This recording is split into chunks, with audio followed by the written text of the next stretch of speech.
guys, welcome back to my YouTube channel. My name is Maria. If you watch this video and you enjoy it, don't be shy, hit the like button and subscribe to my channel for any future videos on narcissistic abuse recovery, and C-PTSD. Today we are going to be getting into the topic of C-PTSD and reparenting. So C-PTSD, I have done many videos on that if you want to check out the playlist on my channel, is complex post-traumatic stress disorder. And like PTSD, this is something where we have flashbacks to another time in our lives. But with C-PTSD, it's where we have flashbacks to an emotion that we felt in our childhood. And now we mistaken that as if we are in that period of time now. The reason this happens a lot of times is because when we go through narcissistic abuse as children or adolescents, we tend to become comfortable with those kind of relationships in our lives. So then when we become adults, a lot of times we get into narcissistic marriages and love relationships and friendships. Why does this happen? Well, this happens a lot of the time because it's what we know, it's what we're comfortable with, it's what we learned, and it's what we think we deserve in our lives. It's how we think we deserve to be treated. So we get into these relationships later. So we start noticing this trend, and we get to a point in our lives where we say we don't want these relationships. We want healthy relationships that are going to last, uplift us, and help us to become better people, instead of with people that bring us down and tell us negative things about ourselves, which then in turn makes us tell ourselves unhealthy things like we're not good enough, we're not smart enough, we will never succeed, we have problems, when we know at the core this information is not true. So what we do is we start looking back to our childhood. And a technique to help you with C-PTSD is to be able to reparent ourselves so that we change those core beliefs that were so instilled in us as children, so that when we get into relationships, we know what we're worth, okay? So I want you to think back to when you were a child and when you knew your true self. And maybe that was the age of 10 and younger, the age of 15 and younger. Whenever it was that the narcissistic abuse took hold and you split off, so you know who your true self is because you were that person up until a certain age, and then you split off and you started having false beliefs of, you know, I'm not good enough and I'm not worthy of things. So there's always a point in time where you started internalizing what people were saying about you, whether it's from your parents or bullying or whatever it might be. There was a time period. So who you were before that time, that is your true self. So it's in there. It's called your inner child. So that is a part of you. Your inner child is inside of you. And that inner child inside of you is what you want to reprogram, what you want to reparent, okay? So when this incident happened, when this split happened, what age were you? And what did you wish your caretaker would have said to you? Instead of what actually happened, what do you wish they would have said? Do you wish that you would have felt protection? If you were bullied, do you wish that your caretaker would have stood up for you? Do you wish that when you were expressing your emotions and your feelings, that they were validated, that your caretaker said to you, I understand why you're feeling this way. This is completely normal.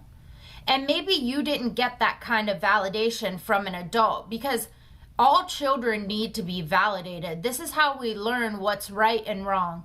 But a lot of times when you go through narcissistic abuse or toxic relationships, toxic caregivers when we're younger, we don't understand right from wrong, because when we would do something that is totally normal, we were punished for it. So now as adults, we don't understand the difference. Okay, so this is where this comes from. So you have to think of what age this split happened and what do you wish someone said, and write that down to be able to visually see.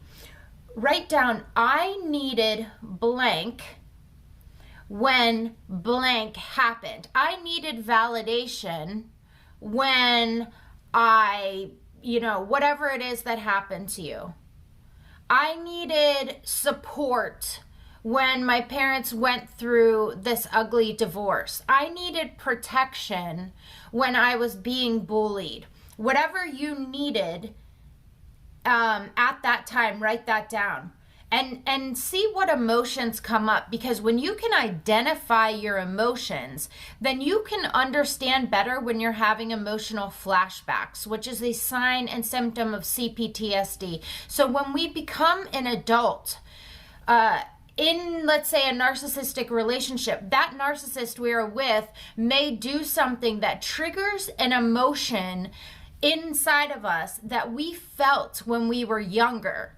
We then go back to that feeling and we associate that feeling when we were younger to the experience we're in right now. Even though we are in separate times, we associate these two. So it then feels like with PTSD, when a situation happens, you get triggered and you go back into that situation. Well, C-PTSD triggers us and we go back into an emotional response. So the emotion reminds us of an emotion we had when we were younger, and we now feel as if we are in that same situation. So we react to that with the right side of our brain, which is the emotional side, and the left side of our brain, which is the logical side, gets completely shut down.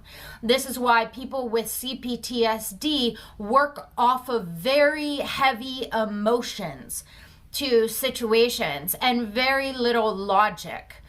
And that's where we're at with C-PTSD.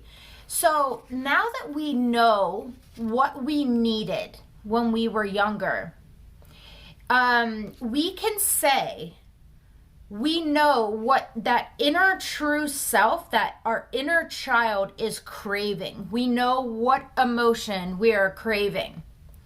So you have to look at the situations in your current life where you need those feelings. Are you a people pleaser?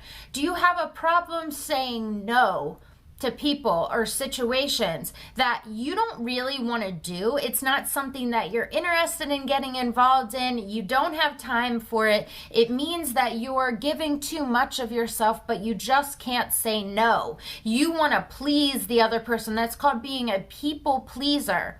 That is something that happens from C-PTSD. That's self-abandonment. We aren't standing up for ourselves. So where in your current life do you need that protection? Do you need that validation? When do these emotions come up? If you can figure out what your triggers are, you can prepare what to do when you get those triggers. When you are triggered to an emotional flashback, you can be more prepared with your tools. So we need to pay attention to our inner child and what our inner child is craving, what our inner child needs. And you also want to write this down. I needed blank when blank happened. So you're going to write that down for your childhood. I needed blank when blank happened. And now as you're an adult, I need blank when blank happens. Okay? So these are the things that your inner child, these are the things you want to reteach yourself by reparenting yourself. And then you want to validate yourself. So, I need protection when am getting bullied at work.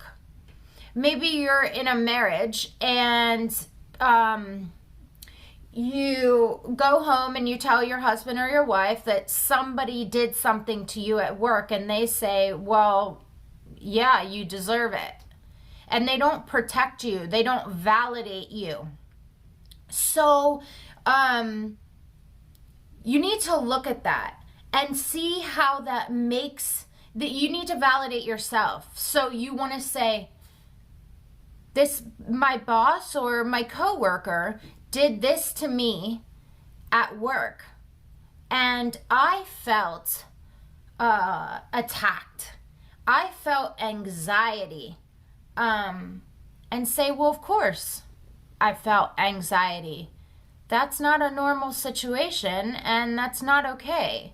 In a healthy work environment, people don't act like that. In a toxic work environment, however, they do. So that's self-validation. You are now understanding that you are going to protect yourself, because that is what your inner child is craving. And you will see how your anxiety levels come down when you're able to validate your own feelings, to be able to say, of course I feel like that, instead of saying, I feel like this because I'm not good enough. I feel like this because I'm not worthy. Because these are false beliefs that were instilled in us and told to us by some, because we're not born with these false beliefs. This happened to us. And it was an outside voice. Someone told us this, we internalized it, we believed it, and we now think that it's a part of our identity when it's not a part of our identity. So to be able to validate yourself when something happens, and then attach a good feeling to it. So it would be like, when someone bullied me today at work, I felt anxious. Well, of course I felt anxious, because that's a really toxic work environment and it's not normal. It has nothing to do with me, and I'm not going to take it personal or internalize it. And then you attach a different feeling to it. Wow, I am really proud of myself for understanding that. That's something that I haven't been able to understand since that split happened when I was a child. This is awesome that I'm understanding this. I am getting it. I'm doing a great job. So not only are you validating yourself, but you're now attaching a positive feeling to something negative that someone told you. You're not internalizing it. You're saying, this is not me, and I'm proud of myself for understanding it. Do you see how that way of thinking is different? So what we're doing is, by reparenting, we're reprogramming our subconscious mind to not go down these well-engraved paths of negative, inner critics of I'm not good enough, to I'm really proud of myself. Good job. I never knew how to do that before. Wow, my coworkers got some kind of problem. They're probably going through something, but I know I'm good at my job, right?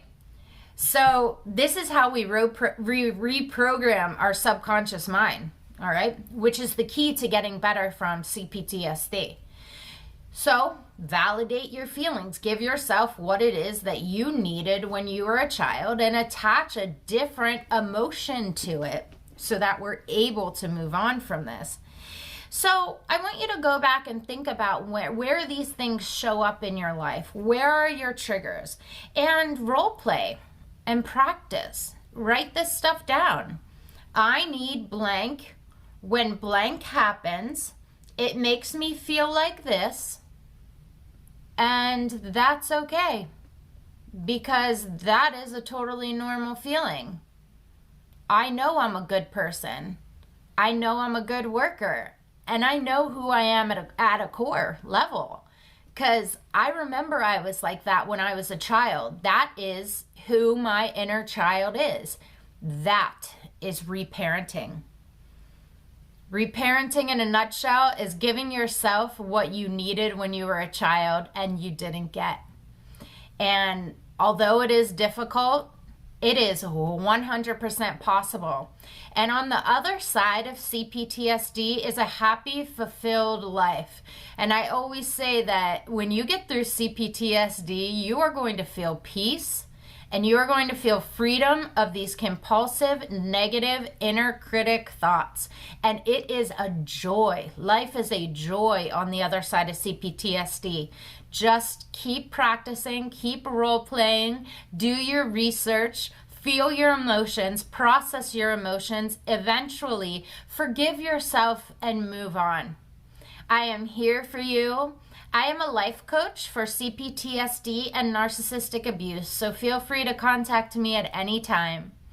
As always, thank you so much for watching. If you enjoyed this video, go ahead, don't be shy, like it, subscribe to my channel for any future videos on narcissistic abuse recovery and CPTSD, which is a very real thing. And I wish you all the love in the world.